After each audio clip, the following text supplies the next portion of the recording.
Good morning, dear students. Welcome to online class for economics. Hope you all are doing good and don't waste your time. Use your time properly in studies and other activities as well. In this video, we are going to cover concept of utility and law of diminishing marginal utility. Let us start the concept of utility. First of all, you should know what is utility, or we can say satisfaction. Actually, the concept of utility, it is given by Alfred Marshall,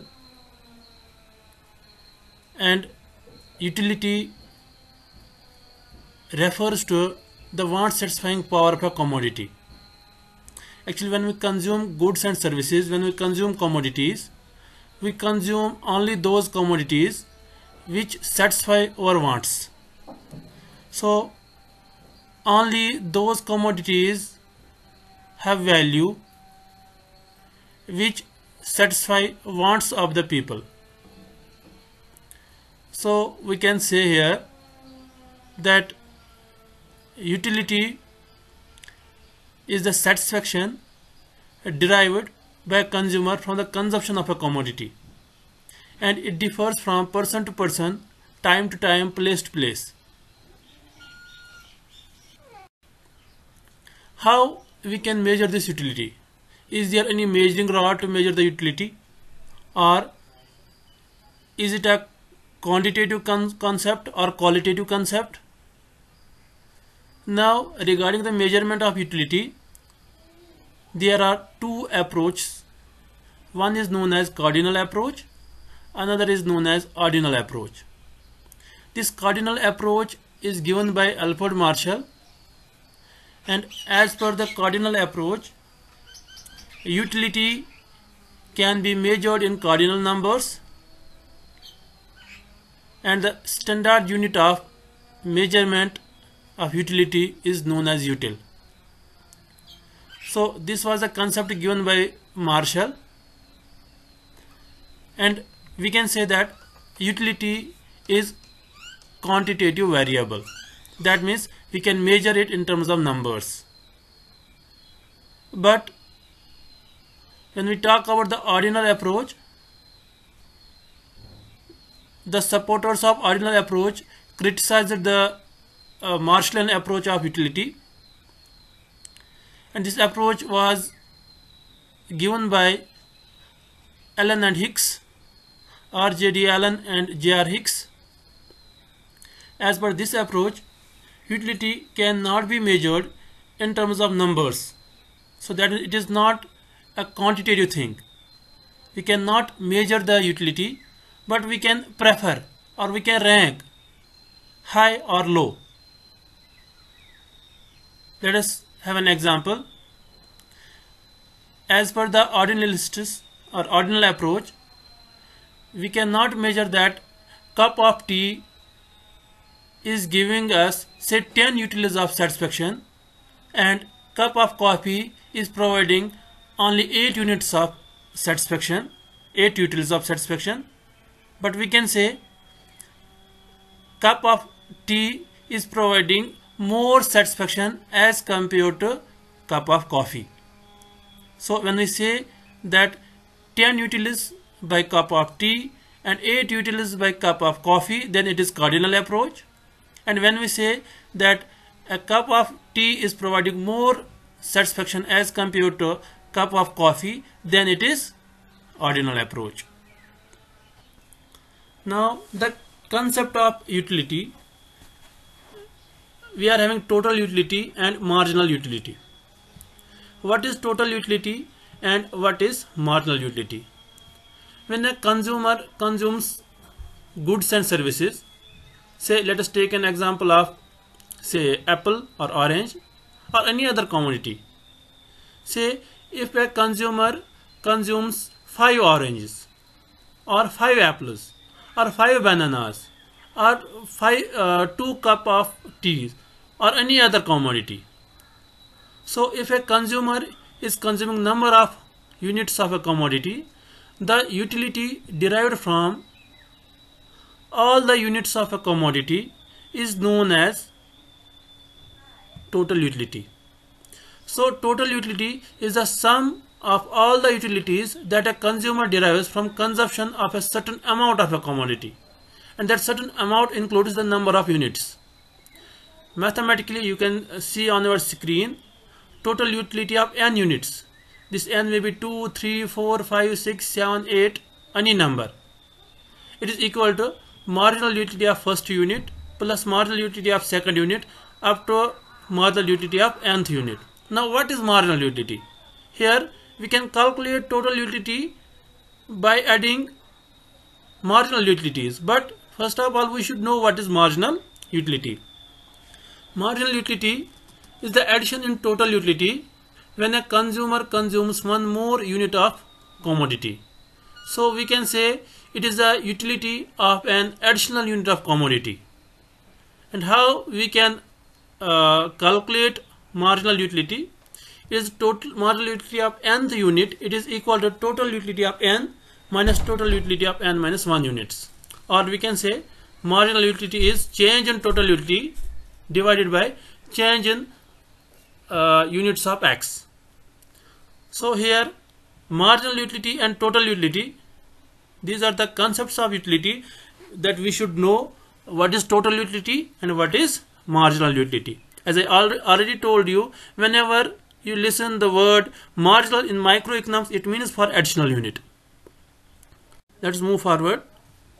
Now, is there any relationship between total utility and marginal utility? Let us discuss the relationship between total utility and marginal utility. This relationship can be explained with the help of this schedule and diagram. On the left side we are having the utility schedule, in which you are having units of commodity X, total utility and marginal utility, and on the right side we are having diagram. Actually this is the graphical representation of this schedule. So quantity of X, when a consumer is consuming 0 units, that means nothing, then there will be no utility at all. And for the first unit, total utility is 8. So by consuming first unit of commodity, a consumer is getting 8 units of utility. Then the marginal utility for that unit is 8 automatically, because it is only for one unit. So when a consumer is consuming 2 units of commodity, total utility is 14. And we know that the marginal utility of first unit, it was 8, and the total utility of 2 units, it is 14. So marginal utility of second, so the addition in total utility by consuming second unit is equal to 14 minus 8, that is 6. And for third unit, total utility, when a consumer consumes 3 units, then the total utility is 19. That means the utility or the addition in total utility by consuming third unit is 5. 14 plus 5 is equal to 19. And same procedure up to the 9th unit. So when we talk about the, now see at 8th unit, at 7th and 8th unit, total utility remains same. That is total utility of X. When a consumer consumes 7 units, it is 29, and when a consumer consumes 8th unit, total utility is 29. That means there is no addition in total utility when a consumer consumes 8th unit. That means the marginal utility of 8th unit is 0. So beyond 7, or we can say beyond 8 units, a consumer will not consume. And when we check the 9th unit, 27, it is minus 2. That means decrease in utility. It is not actually the decrease in utility, but it shows the wastage of money. It shows the loss in utility. A consumer can use that amount of money to purchase any other commodity by which a consumer will get satisfaction. But from here he is not getting any satisfaction.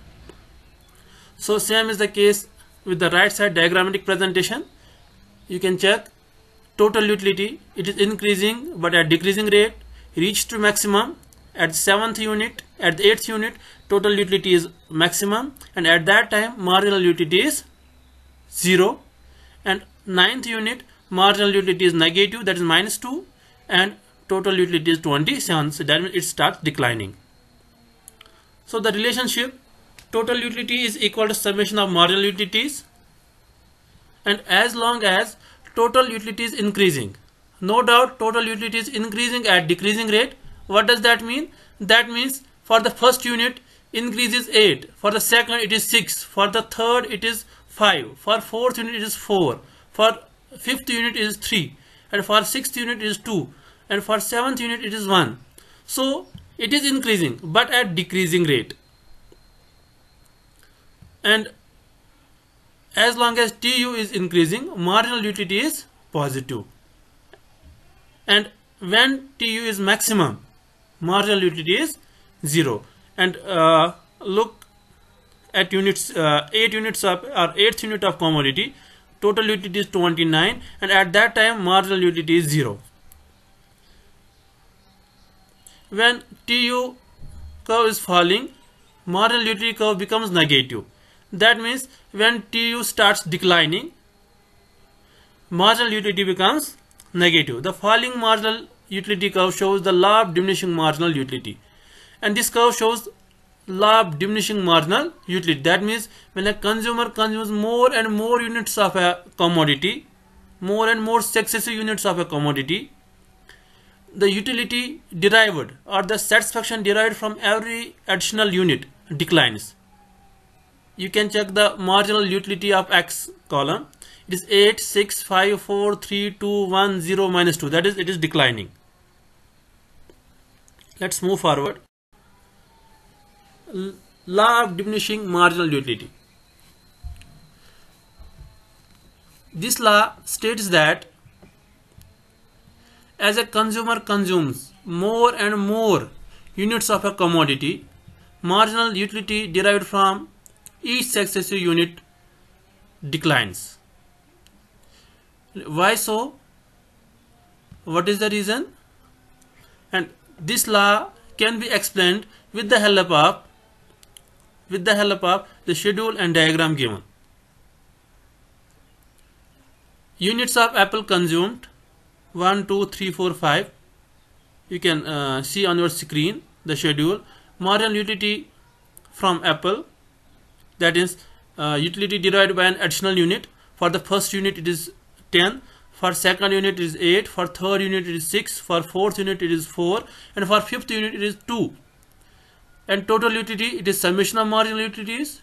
For first it is 10, for 2 units it is 10 plus 8, 18, for 3 it is 10 plus 8 plus 6, it is 24, for 4 units it is 10 plus 8 plus 6 plus 4, it is 28, and for 5 units it is 10 plus 8 plus 6 plus 4 plus 2, that is 30. So you can see this blue line, that is marginal utility of X, this declines, and total utility, that is red curve, it increases at decreasing rate. So this can be explained with the help of this marginal utility column in the schedule. You can check that utility derived from every successive unit declines. For first it is 8, for second it is for first it is 10, for second it is 8, and for third it is 6, for fourth it is 4, and for fifth it is 2. That means it declines. Now let us talk about the assumptions of the law. These are the conditions on which the validity of the law depends. And the first is utility is cardinal. That means we can measure the utility. Second, standard units of measurement is used. That standard units of commodity. When we talk about the successive units of a commodity, those units should be standard units. For example, an apple, an orange, not a bite of apple, a cup of tea, not a spoon of tea. So proper measurement or standard units of measurement should be used. All units of commodity must be homogeneous. these units should be perfect substitutes. That means there should be no difference in quality, taste, or any other feature of the units of the commodity. Continuous consumption, that means there should be no time gap between the consumption of the successive units. Taste and income does not change, that means taste of consumer should not change and income of the consumer should not change also. So these are the conditions on which this law is dependent, and only when these conditions are fulfilled, then this law holds good.